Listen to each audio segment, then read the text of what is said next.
Yo voy a hablarles sobre los dos movimientos principales que se producen en el siglo XIX.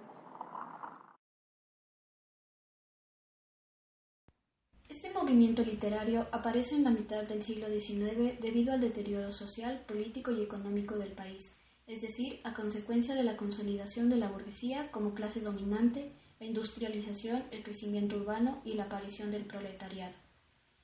En 1868 se produce La Gloriosa, que fue un movimiento revolucionario, liberal, radical y burgués que comenzó con el típico pronunciamiento militar progresista que consiguió terminar con la dinastía borbónica y mandar a la reina Isabel al exilio a Francia, entregando democráticamente el trono de España a un italiano, el duque de Aosta, que reinó con el nombre de Amadeo I de Saboya.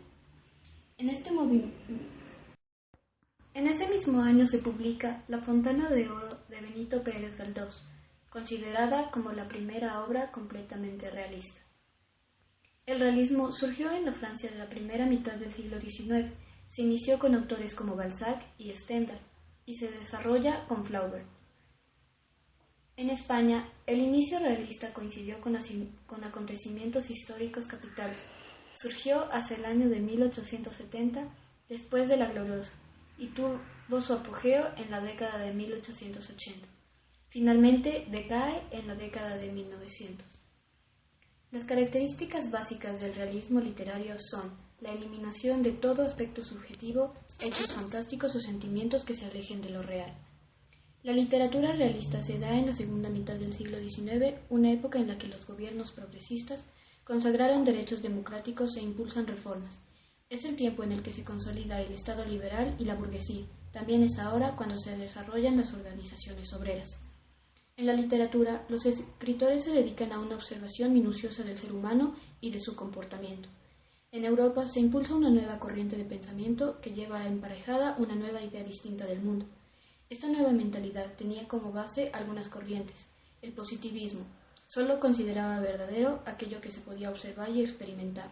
Las teorías de la herencia biológica y las teorías de la evolución de las especies de Charles Darwin. El escritor del realismo irá tras la búsqueda de la libertad y por un deseo absoluto de justicia. Teniendo en cuenta que el realismo pretende reflejar la realidad exterior tal como es, se comprende que el género literario más cultivado sea la novela. Los autores se centran en la realidad más próxima, basándose con precisión tanto en los ambientes, costumbres, lugares y vestimenta, como en los caracteres de las personas, teniendo un estilo natural y su lengua es adaptada a la situación y condición de vida de los personajes, ya sea culta, popular e incluso vulgar. Ahora hablaremos un poco de los personajes y obras del realismo. Honoré de Balzac, novelista francés del siglo XIX, publica la muy conocida obra titulada La comedia humana, buscando una visión global y completa del ser humano, denotando una gran motivación humanística propia del autor realista. De 137 obras que se propuso escribir, solo pudo llegar a ser 87, ya que su muerte lo alcanzó el 18 de agosto de 1850. Henry Bale, más conocido como Stendhal, fue un escritor francés del siglo XIX. Es conocido sobre todo por su novela Rojo y Negro, valorando un agudo análisis de la psicología de sus personajes y la concisión de su estilo. Leopoldo Alas Clarín escribía artículos para los periódicos en España. Siendo un hombre amante de la realidad y enemigo de la farsa, a los 31 años de edad escribe su obra maestra La Regenta, que lo lleva a ser conocido como uno de los máximos exponentes del naturalismo y del realismo progresista. Gustave Flaubert fue un escritor francés. Está considerado uno de los mejores novelistas occidentales y es conocido principalmente por su primera novela publicada, Madame Bovary.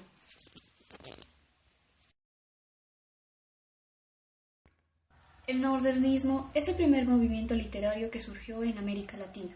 Este movimiento nace y se desarrolla en Hispanoamérica y España bajo influencias de Europa entre los años de 1890 y 1910. Intenta eludir la realidad mediante la huida a mundos exóticos e irreales, sensoriales, emotivos y superficiales. Tuvo su mayor arraigo en la poesía producida entre aproximadamente el año de 1880 y el año de 1916, año en que fallece Rubén Darío, poeta nicaragüense generalmente considerado el patriarca del modernismo.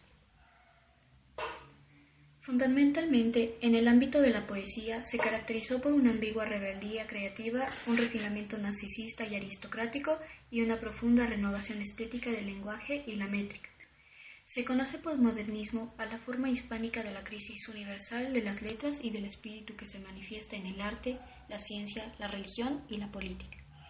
Por una parte, el modernismo es una muestra de armonía frente al mundo lleno de preocupaciones y así un ansia de plenitud y perfección.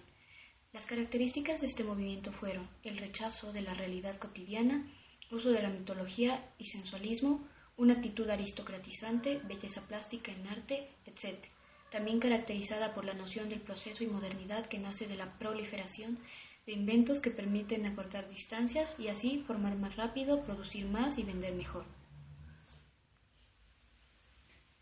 Temas del modernismo. Culto a la belleza. La poesía modernista valora el cultivo del arte, por lo que hay un énfasis en las imágenes hermosas, armoniosas y exquisitas, así como en la perfección de la forma del poema.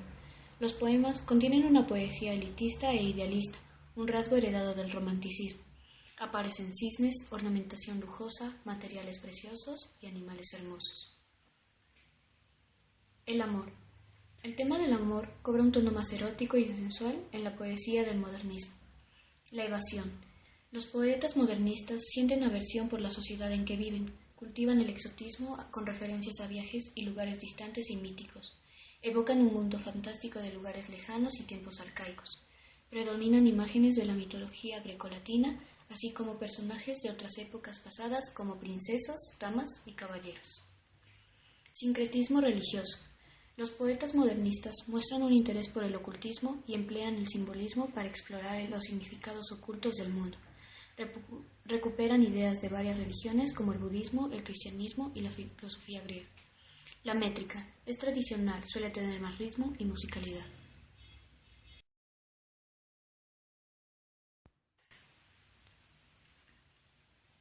Generación del 98. La reina de España gobernaba en nombre de su hijo menor de edad, el futuro rey Alfonso XIII, cuyo sistema lo venían acaparando los conservadores y liberales a través de una manipulación descarada de los resultados electorales. Carente de una burocracia profesional, el gobierno se apoyaba en caciques provisionales y el ejército para controlar un país donde la mayoría de la población eran campesinos. España era un país atrasado por sus deficientes comunicaciones, su incipiente industria, su magro comercio y con universidades pobres donde las mujeres no podían ir. Pío Baroja, Azorín, Miguel de Unamuno, Antonio Machado, Ramallón de Valle-Inclán y Ramiro Damastiu fueron los principales representantes de este grupo. Todos nacieron entre los años 1864 y 1076. Escribieron poesía, ensayo y novela y teatro. Se inspiraron en la crisis social, política y moral que vivió España luego de la liberación de las últimas colonias latinoamericanas. Su intención fue reconstruir de las ruinas del Imperio Español una conciencia nacional que, pese a tratarse de una línea pesimista, intenta conformar la idea de España como un país.